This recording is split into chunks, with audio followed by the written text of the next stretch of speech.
Entonces, bueno, hoy el interés es hablar de mitos, realidades y el tema de las vacunas y aparte también mitos y realidades en cuanto a fármacos, que eso también está muy sonado. Y yo quiero empezar un poquito con el tema de los fármacos porque pensando en Latinoamérica y pensando en las carencias que se tienen a nivel de fármacos en los hospitales, me ha dado mucha preocupación que la gente de repente escucha que hay un fármaco que es efectivo y entonces corre a la farmacia y me lo voy a comprar porque necesito tomarme acitromicina para este bicho terrible, ¿no?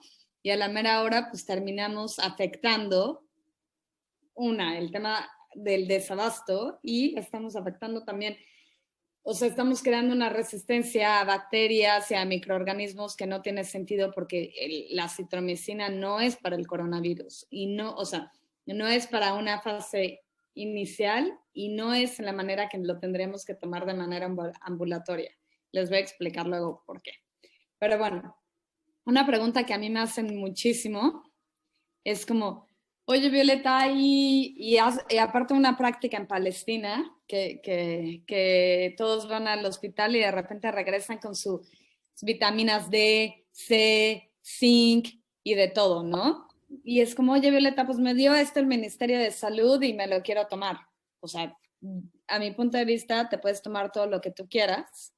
O sea, eso te puede ayudar para tu buen funcionamiento en general, pero no es un tratamiento para COVID-19. Entonces, eso es algo muy importante que ustedes también, a mi punto de vista, tienen que tomar en consideración. Los protocolos médicos han cambiado mucho a lo largo de esta pandemia, pero es real que no se ha visto que las vitaminas D o zinc tengan una consideración especial para el tratamiento de COVID-19. Entonces, para mí es importante mencionarlo porque he visto también muchos compañeros y compañeras de Venezuela tratados con todos los antibióticos habidos y por haber, pero de verdad, de lista de 10 medicamentos que le pasó la comadre porque le dijo que esos eran los buenos, y hay que evitar eso, porque también nos estamos tomando cosas que no sabemos si hacen interacción, si nos pueden afectar, etcétera, etcétera. Y yo les voy a mencionando esto y cuando ustedes quieran me pueden decir, ay, yo he escuchado tal y tal. Por ejemplo, para mi compañera que estuvo enferma, ella venía de Italia y lo que tomó a lo largo de su transcurso con la enfermedad fue tomillo, bastantes líquidos y paracetamol. Y ya, o sea, no tomó nada más. Y bueno, hay algo que también hay dos cosas que han comprado mucho en el mercado, que es la hidroxicloroquina y la dexametasona. La hidroxicloroquina también en un principio, por marzo, se estaba diciendo que era buenísimo para lo de COVID-19, que que todos tendríamos que tomar de manera profiláctica. Bueno, hubo muchísimos rumores y especulaciones al respecto. La hidroxicloroquina y la cloroquina se utilizan principalmente para el paludismo, para enfermedades autoinmunes como el lupus y la artritis, pero no han mostrado una eficacia para COVID-19. Entonces, es importante que tengamos en mente que toda la información que leemos también de repente en los periódicos o en las revistas, un reto muy importante que nos ha pasado en Latinoamérica es que no estamos preparados a informar de manera científica a la población. Entonces de repente alguien dice, oye, que la cloroquina sirve muchísimo y entonces también el reportero, no, pues la cloroquina para casos graves de COVID-19. Y entonces toda la gente, bueno, vale. Y hasta se pueden llegar a enojar en la consulta porque te están diciendo, ¿y por qué no me das cloroquina? Y así no tiene que ser. Me dio mucha risa esta fotito. A lo mejor aquí hay alguien que le gusta el dióxido de cloro y no quiero que se sientan ofendidas, pero sí es importante entender que hay muchas terapéuticas alternativas que dicen que pueden llegar a funcionar a nivel celular, etcétera. Pero a mí me gustó esta imagen porque realmente el dióxido de cloro lo que sí puede lastimar es nuestro intestino, nuestras mucosas, y la verdad es que no hay efectividad en temas de COVID-19. Y quiero mencionar esto porque cuando estuve en México, que fue a principios de la pandemia en marzo, me acuerdo que yo estaba siguiendo las noticias día con día de manera súper estresante a ver cuántos casos había y cuántos casos no. Y de repente veía como la gente se enojaba porque decían que el dióxido de cloro era lo único que iba a curar COVID-19 y te lanzaban todo un tipo de justificaciones de por qué sí servía. Pero sinceramente es que este tipo de consejos son muy delicados porque si nosotros nos basamos en que los medicamentos, el tratamiento que tenemos que tomar es porque alguna compañera o algún compañero nos los dice y de los cuales no estudiaron medicina o no tienen conceptos generales de biología y salud en general, pues chicos y chicas es bien difícil como que seguir un consejo. Es como si yo también le digo a un arquitecto que me diga qué tomar, ¿no? O sea, es como, pues, ¿qué puedes saber de lo que es el cuerpo, la maquinaria humana? Pero bueno, solo lo dejo ahí. Después podemos hablar del dióxido de cloro y por qué la gente cree tanto en el dióxido de cloro y ya profundizamos en el tema. Vale, lo de la dexametasona ya les dije, también la dexametasona es un fármaco que se está utilizando a nivel intrahospitalario, no es para que se lo compren ustedes, de hecho si ustedes empiezan a administrarse dexametasona pueden tener un efecto muy malo y no lo utilicen, los corticoides son de mucho cuidado, corticosteroides.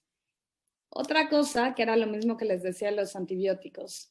Mucha gente me dice como, oye, por ejemplo, cuando se enfermó Isabela, me decían, no, pero es que empiezo a darle acitromicina. Y era como, ¿por qué le voy a dar acitromicina si Isabela tiene algo viral? Y no se llama Isabela, ¿ok? Se llama de otro nombre para no crean que estoy compartiendo sus datos. Pero bueno, ¿por qué le estás dando todo esto? Si no es bueno, ¿para qué quieren que le dé un antibiótico si no es algo bacteriano? Y no hay ningún antibiótico que sirva para un tema viral. O sea, esto tiene una resolución también normal, pero y acuérdense que estábamos hablando de casos leves, ¿no? Habrá casos severos que evidentemente necesiten otra terapéutica, pero también en esos casos severos ya se desarrollan un tipo de neumonías, que ahí sí ya hay bacterias añadidas y por eso necesitan otra terapéutica. Algo que me gusta mucho y que yo a veces sí me siento muy orgullosa de mencionar, porque yo soy como de esas personas que también va por el mundo diciendo que México es lo máximo, es el tema de la vacunación. Algo que en México me hace sentir muy contenta es que hemos tenido de las tasas de vacunación muy exitosas. Por lo mismo no tenemos problemas de polio y otras enfermedades. Hay muchas que ya hemos erradicado. Entonces, si me preguntan en este momento, oye, Violeta, ¿cuál es la mejor vacuna que me puedo poner? Bueno, pues depende también la accesibilidad, depende cuál es la que está llegando a nuestro país, depende cuántas dosis te quieres poner o no. Y pues al final todo esto tiene que ver con la eficacia. Eh, es cierto que ha habido muchísimo rumor. Hace poco Jess, Megan y yo platicábamos un poco del Sputnik, que es la vacuna rusa, y nos causaba de repente ruido porque es una vacuna que van a empezar a poner aquí en Palestina, pero también la quieren poner, o sea, México ya la aprobó, Venezuela la aprobó, Argentina la aprobó y hay muchos países de Latinoamérica que van a aprobar la Sputnik. No sé si alguien ha estado siguiendo un poquito de cerca esto, pero en un principio Sputnik fue la primera en aparecer y decir que tenía efectividad. Y como fue de las primeras, también fue como un plan de no creemos en tus datos.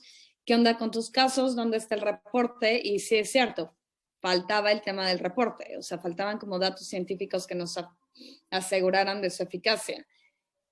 Hace 2 semanas más o menos salió un reporte en una revista muy importante científica y mencionaban, pues sí, ya un poquito más a detalle cómo habían realizado esta investigación y etcétera, y el tema de la efectividad. Hoy en día ya vuelven a aceptar la Sputnik. Entonces, bueno, toda esta información, como ya han visto, siempre va variando mucho. creo que es importante que nosotros también como que seamos flexibles, entender que la ciencia se va acercando lo más que pueda a la verdad, pero no puede hablar de absolutos. Entonces, creo que, bueno, al final, perdón, tanto rollo también para decirles que en el tema de la vacunación, pues hay otras vacunas que las niñas, los niños tienen que seguir recibiendo. Y eso no podemos dejarlo pasar porque tenemos que seguir cubriendo a las niñas y a los niños de sarampión, de varicela, de rubiola, de hepatitis B, etcétera. Y eso es un momento que no debemos de perder, como con este miedo de exponernos a ir a los centros sanitarios y etcétera. Entonces, otra de las preguntas muy frecuentes en diciembre, que estaba todo el tema del frío, era como, oye, pero ¿y si me puedo poner la de la influenza? Y si me pongo la de la influenza, ¿ya me va a proteger contra COVID? Y pues no, porque las vacunas, o sea, si me pongo la vacuna de hepatitis B, pues me va a proteger para la hepatitis B, si me pongo la de la influenza, me va a proteger para la influenza y para o sea, para la neumonía en general. Entonces, esto no está trabajando hacia COVID-19, que recordamos, es un tema viral. Una pregunta muy importante también es que me decían como, bueno, y es que si hay muchos tipos de maneras de hacer vacunas, ¿no? Virus vivos atenuados, ARN, material de codificación genética, etcétera. Si yo me pongo la vacuna de COVID-19, no quiere decir que voy a tener COVID-19. Lo que quiere decir es que mi cuerpo va a generar una respuesta ante el COVID-19. Mi cuerpo va a empezar a generar todo un sistema de defensa para que reconozca que esté ese virus y entonces ya lo empiezo a detectar y empiezo a ver que está ahí y me voy defendiendo, o sea, voy acumulando anticuerpos para eso. Y si llega a haber una futura exposición, ya voy a tener anticuerpos que respondan ante esa enfermedad. ¿Qué pasa bien importante con lo de la vacuna? Es que esta vacuna, como la influenza, se va a tener que estar poniendo cada año, porque también los virus van cambiando. Entonces, no sé si alguien ha escuchado, pero por ejemplo, coronavirus en 10 años va a ser como una enfermedad gripal para los niños, como muchas de las enfermedades gripales que hay hoy en día. O sea, ya va a ser otra cosa. Pero mientras no estamos en esa otra cosa, pues tenemos que generar toda esta inmunidad hacia ella. Ok. Una bien importante que era justo lo que le pasaba a mi compañera que ya tuvo COVID-19, era como vamos a poner, o sea, ¿se puede o no se puede poner la vacuna? ¿Tiene inmunidad adquirida o no la tiene? ¿Cuánto tiempo le dura la inmunidad adquirida? ¿Es peligroso que se ponga la vacuna? A ver, se supone que para las personas que estuvieron expuestas a COVID-19 van a tener un periodo de inmunidad de 3 meses, o sea, aproximadamente. Entonces quiere decir que dentro de esos 3 meses, pues no podría volverse a infectar. Pero justo aquí en Palestina ya tuve la oportunidad de conocer 2 compañeros que se reinfectaron de COVID-19 en un periodo de 2 meses. Entonces, esto es algo extraño, pero bueno, tan extraño que ya también tuve la oportunidad de estar como que enfrentando una situación así. Y lo importante de eso no es sentir miedo, sino decir como, bueno, es que las medidas preventivas tienen que seguir existiendo. Me tengo que seguir poniendo el cubrebocas, me tengo que seguir lavando las manos, porque la probabilidad de reinfección existe. ¿Qué pasa con las personas que tienen COVID-19? Pues están diciendo, vale, dependiendo del país, si tú estás en Estados Unidos, cuando te recuperas del COVID-19, dejas pasar una semana o 2, te puedes poner la vacuna, te pones una dosis y ya estás protegido. ¿Qué pasa en Francia? Te dicen, no, pues espérate 3 meses y te pongo la vacuna para que entonces pase el periodo de la inmunidad. Ellos también, o sea, el sistema de sanidad pueda proteger a más personas y pues por lo menos ellos ya también no estén preocupados en protegerte a ti porque tú ya tienes una inmunidad adquirida durante ese tiempo. Y bueno, este es un rollo muy largo, pero a final de cuentas las personas que han tenido COVID-19 es importante que se protejan de COVID-19 con la vacuna después de que pasen el periodo agudo de la enfermedad. Algo que hemos escuchado muchísimo, que lo he visto en la tele, que lo he visto en Facebook, que lo he escuchado a lo mejor en alguna compañera, es como, no, pues es que si me pongo esta vacuna de Pfizer, ¿no? Me puede afectar mi ADN. Entonces, es bien importante entender que el ADN y el ARN es completamente diferente. El ADN, o sea, solo para hablar de diferencias básicas, porque tampoco me voy a ir a una onda muy biológica, pero el ADN es como doble cadena, el RNA es una cadena. El RNA tiene muchas funciones, dentro de ellas trabajar a nivel de síntesis de proteínas. El ADN está dentro de nuestro núcleo. Entonces, en donde está trabajando la vacuna de Pfizer es en el ARN. Por lo tanto, el ARN no puede entrar al ADN porque no son las mismas moléculas. O sea, no son las mismas cadenas, no tienen nada que ver. Obviamente están en nuestras células, pero es diferente. El ARN está por allá, se desintegra, se destruye en 72 horas y ya, chao. Lo que hace la Pfizer es que va a trabajar a través de sintetizar proteínas que vayan a reconocer también esta parte del virus, del coronavirus, y puedan generar inmunidad. Entonces no nos pasa nada, no va a afectar nuestro ADN.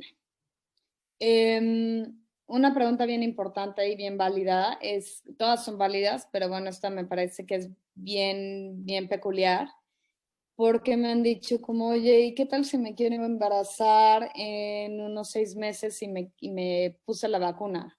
¿Crees que le vaya a pasar algo a mi bebé? Y es en plan como, pues bueno, mira, número uno, no hubo estudios de vacunas en mujeres embarazadas, que eso es bien importante también resaltar. Por lo mismo, no tenemos datos suficientes. Pero, a ver, ahora estamos también en un momento muy limitado para poder decir todos los efectos adversos o no. Las personas que ahorita nos estamos vacunando también vamos a ser parte como de este estudio proporcional y que digan de efectos y la. Si mañana ya no puedo hablar con ustedes, ya saben que fue Pfizer. No, es cierto. Pero bueno, lo importante es entender que, vale, hasta ahora no hay ninguna contraindicación para una mujer en edad reproductiva para que se ponga la vacuna y que pueda sentir algún miedo en cuanto a que pueda tener alguna consecuencia. En mi consejo, con esta carencia de información, pues les diría, vale, pues pónganse la vacuna y espérense un ratito si quieren planificar. Y ya, o sea, en lo que vamos teniendo más datos para poder seguir esto más de cerca. Y pues concluyendo un poquito con esta, es muy importante hacer ver que tanto México, Argentina, Guatemala, Brasil, Perú, Venezuela, etcétera, van a tener fases de vacunación bien diferentes. Y ¿por qué les quiero comentar esto? Y no es en un plan de pesimismo, sino en un plan de realidad. Pues que las medidas de cuidado, las medidas de prevención tienen que ser nuestra herramienta más potente, porque a final de cuentas no podemos asegurar que la mayoría de la población esté cubierta, no podemos asegurar, como en un momento se pensaba también, que si la población se infecta, entonces ya tiene la inmunidad adquirida y entonces ya todos vamos a estar bien, porque sabemos que hay gente que puede desarrollar severidad y esa severidad puede llegar a un desenlace pues muy negativo para las personas. Entonces creo que es importante que sigamos tejiendo estrategias para poder proteger a gente que es vulnerable, especialmente, como lo hemos mencionado desde un principio, pues gente que es mayor de edad, gente que tiene alguna enfermedad crónica, ¿no? Que tiene alguna enfermedad autoinmune, mujeres que están embarazadas también. Esto es una actualización que también les quería comentar. Antes no teníamos datos suficientes para decir, bueno, o sea, ¿qué onda con el impacto de COVID-19 y el embarazo? Había como 11 casos publicados en junio de 2020 que decían que había algunas ahí consecuencias de COVID-19 en mujeres gestantes, etcétera. y en mujeres que habían dado a luz, pero bueno, 11 casos a comparación de los millones de personas que somos en el mundo y que habían tenido COVID en ese momento, pues era mínimo. Pero ahora sí se han dado cuenta que sí puede aumentar evidentemente los efectos negativos en las mujeres embarazadas. Entonces, pues de preferencia, mujeres embarazadas que tengan que trabajar, pues que extremen medidas, que utilicen mascarillas quirúrgicas, que se laven constantemente las manos, que si están de frente al público utilicen también la careta de plástico. O sea, creo que nos puede llegar a cansar de repente toda esta sensación de mega protección y todo, pero al final es la manera y es lo que tenemos que enfrentar también a nivel de Latinoamérica. Que sí podemos hacer también es como seguir todas estas noticias de cómo unir acciones para que los gobiernos pidan más vacunas, cómo hacer que estas vacunas sean efectivas para la mayoría de la población y grupos vulnerables. Hay organizaciones internacionales que están haciendo campañas muy interesantes para que la vacuna sea más asequible para todos. Está MSF, está Médicos del Mundo, está Amnistía Internacional, Sea Change. También de manera personal estamos muy interesadas también en que esto llegue a todos. Ha sido un poco complejo porque pues sí, las vacunas, los países más ricos han comprado la mayoría de las vacunas, entonces evidentemente eso nos deja un poco desprotegidas a América Latina, África, Asia, pero pues bueno, hay que seguirnos cuidando. Entonces aquí yo ya termino y abro bueno, dejo el micrófono para quien quiera hacer preguntas, para quien quiera compartir sus inquietudes, para que me den también un feedback de una retroalimentación de lo que les acabo de decir. También me pueden decir como, bueno, a mí no me quedó esto claro, Violeta, si me puedes explicar tal, con muchísimo gusto. Y pues nada, las escucho, compañeras.